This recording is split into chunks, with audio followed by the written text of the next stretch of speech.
Assalamualaikum warahmatullahi wabarakatuh. Salam sejahtera untuk kita semua.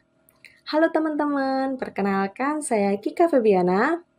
Selamat datang di video pembelajaran kali ini, di mana kita nanti akan membahas topik yang sangat penting dalam dunia bisnis dan tata kelola perusahaan, yaitu mengenai Good Corporate Governance atau yang biasa disingkat dengan GCG. Dalam video ini, kita nanti akan mempelajari apa itu GCG, mengapa penerapan GCG sangat penting bagi setiap organisasi atau perusahaan, prinsip-prinsip utama yang menjadi dasar pelaksanaannya, serta organ-organ khusus yang berperan dalam penerapannya.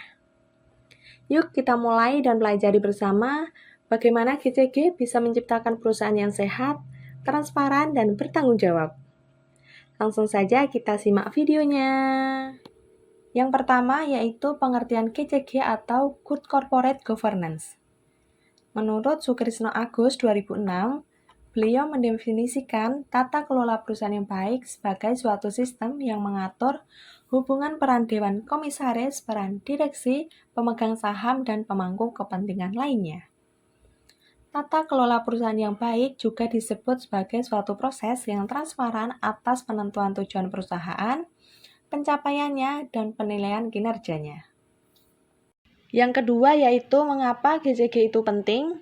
GCG atau Good Corporate Governance sangat penting karena memberikan kerangka kerja untuk menjalankan perusahaan secara profesional, transparan, dan akuntabel. Banyak kita jumpai praktik manipulasi yang merugikan investor dan menurunkan kepercayaan terhadap pasar dan pengawas pasar modal.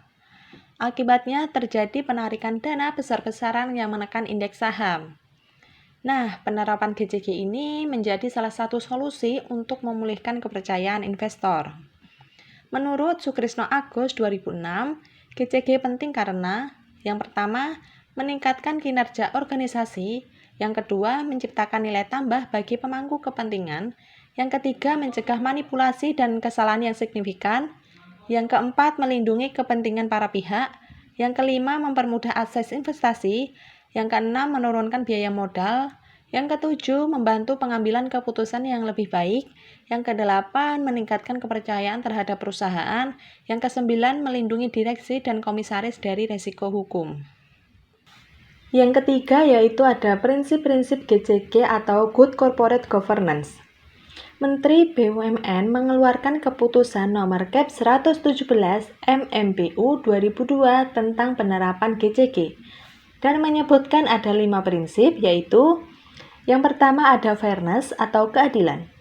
Perusahaan harus memperlakukan semua pemangku kepentingan secara adil termasuk pemegang saham mayoritas, minoritas, dan seluruh stakeholder. Yang kedua ada transparansi atau keterbukaan. Informasi harus disampaikan secara terbuka, benar, lengkap, dan tepat waktu tanpa disembunyikan. Yang ketiga ada akuntabilitas, terdapat kejelasan tugas dan tanggung jawab serta sistem pelaporan yang dapat dipercaya. Yang keempat ada responsibilitas atau tanggung jawab. Perusahaan wajib mematuhi hukum dan menjalankan tanggung jawab sosial meliputi aspek ekonomi, hukum, moral, sosial, dan spiritual. Yang kelima ada kemandirian. Pengelolaan dilakukan secara profesional tanpa intervensi atau konflik kepentingan. Yang keempat atau yang terakhir ada organ khusus GCG atau Good Corporate Governance.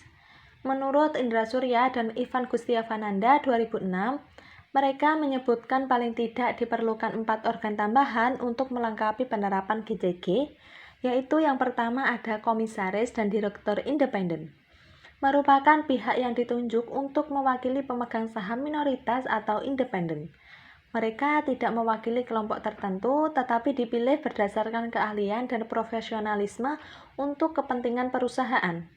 Yang kedua ada komite audit, bertugas untuk membantu Dewan Komisaris dengan membentuk sistem pengendalian internal atau tanggung jawab, meningkatkan keterbukaan dan kualitas laporan keuangan atau transparansi, menilai audit eksternal atau akuntabilitas, menyusun laporan tugas komite audit tahunan atau tanggung jawab. Yang ketiga ada sekretaris perusahaan. Berbeda dengan sekretaris eksekutif, sekretaris perusahaan menjalankan fungsi GCG bertanggung jawab pada perusahaan, bukan individu, dan menangani keterbukaan informasi, hubungan dengan pemegang saham, serta kepatuhan hukum dan regulasi. Itu dia pembahasan kita tentang Good Corporate Governance atau GCG. GCG bukan hanya sebuah kewajiban, tetapi fondasi penting bagi keberlanjutan sebuah bisnis. Semoga sekarang kalian semakin paham ya, mengapa perusahaan itu perlu dikelola secara baik dan juga transparan. Terima kasih sudah menonton, jangan lupa bagikan ilmu ini ke teman-teman kalian. Sampai jumpa di video selanjutnya.